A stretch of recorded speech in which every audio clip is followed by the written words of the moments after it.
I was very excited about making 3 Days to Kill because I'm a very American filmmaker, and the opportunity to work with Luc Besson in Europe, in France in particular, was very exciting to me because I knew it would expand my horizons. Then I started talking to Kevin Costner, and we talked about the character of Ethan that he plays, and we talked about the story, and it seemed like a wonderful opportunity to have an action film with a great emotional center that is about a man coming to terms with what matters most in his life.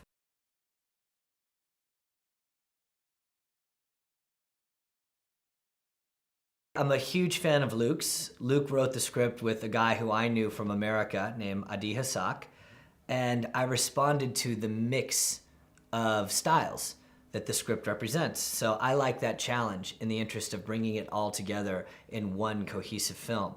So to me, the film jumped off the page and I jumped at the opportunity.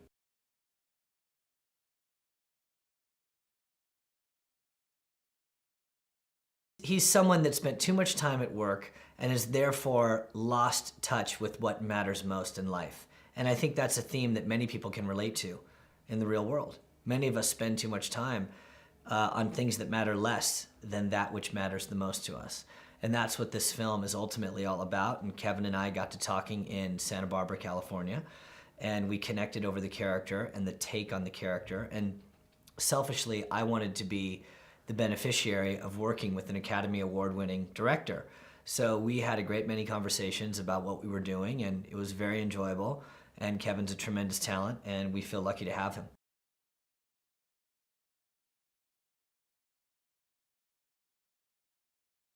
The female characters are interesting because you have Amber Heard, who plays essentially the femme fatale role, and she's very challenged in this film because Kevin is such a strong screen presence.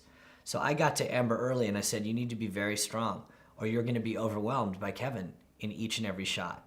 So we really took that challenge seriously, and she stood up to him physically, emotionally, in regard to the dialogue delivery, in every way. She's very credible as someone who's lived this international life and is very skilled in the ways of humankind and has a deep understanding of what makes people do what they do. And she prepared very intensely, and we all know she's a pretty girl, but I didn't want her to depend on her being pretty to get her out of tough situations. I wanted her to be intelligent and powerful and reminiscent of some of my favorite screen sirens of all time, Rita Hayworth, Lana Turner, etc.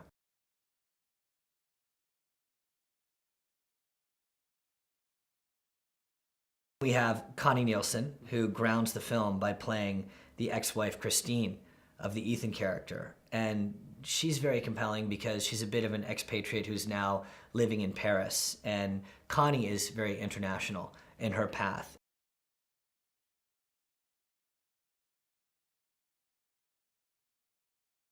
Perhaps the most exciting component of the whole film is Haley Steinfeld. She's Academy Award nominated actress from True Grit, and she's an extraordinary screen presence who we are lucky to have at this place in her career. And she's just got that natural talent of being lit from within, where everything she does, she makes it sparkle, and she's very, very credible. And she understands what it means to be young and alive, but at the same time, she has an emotional complexity which is beyond her years.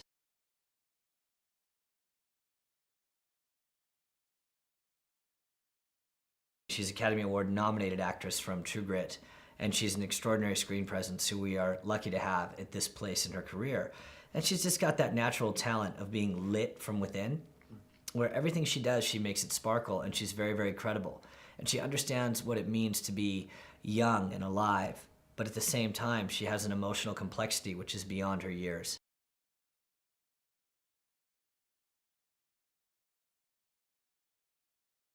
Parenthood and being a child and being a parent and relationships in general are very complex and very interesting things to study. And I know that I've always subscribed to the idea of your parents representing the way you want to be and the way you don't want to be. Both are equally informative to a child. And I think that's represented in the film and what you see Haley's character, Zoe, coming to realize. She resents her father for not being around for so long, but then she comes to realize that he was out servicing a greater good, and she comes to learn a little bit of forgiveness.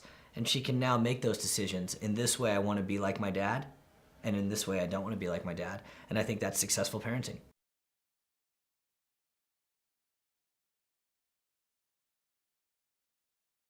I'm a big fan of gallows humor and just sort of dark humor, where no matter what the circumstance, you find the need for emotional release, and that emotional release is oftentimes represented in humor. So the film is surprisingly funny on occasion, and I think that adds again to the strongest suit of the film, which is its dimension. It's not just one thing. It's a very complete film, and those are the films that I always responded to most favorably growing up.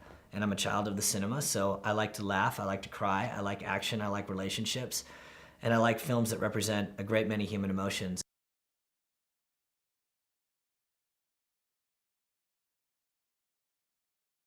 For me, it was great to shoot in Paris because I'm very specifically American. If you look at my earlier films, you know, Charlie's Angels, We Are Marshall, Terminator, they're very American films.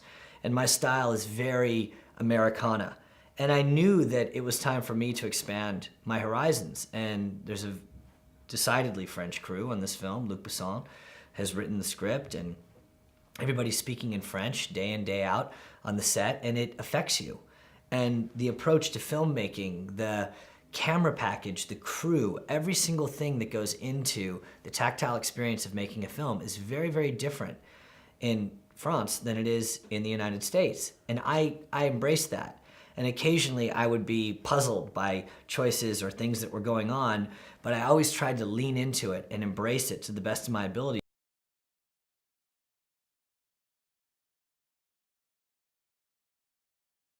The way you capture the film is critical. But then there's also the manner in which you photograph the film, which is very specific in that I'm influenced by Mike Nichols and The Graduate, for example, where I don't like noisy photography for the sake of noisy photography. So very rarely is the film handheld. But when it's handheld, it's meant to be specific, so we're feeling what the character feels, or the disoriented feeling of the Ethan character who has side effects from his medication of losing consciousness. And we even built a special rig with a post coming out of the sternum of Kevin Costner. So as he moved, the camera would move in perfect synchronicity with him, which created a very dizzying feeling. And it's little things like that that I like to contribute to every time I set out on a filmmaking adventure. So there can be something to write home about and some signature style of the photography. So hopefully we've achieved that.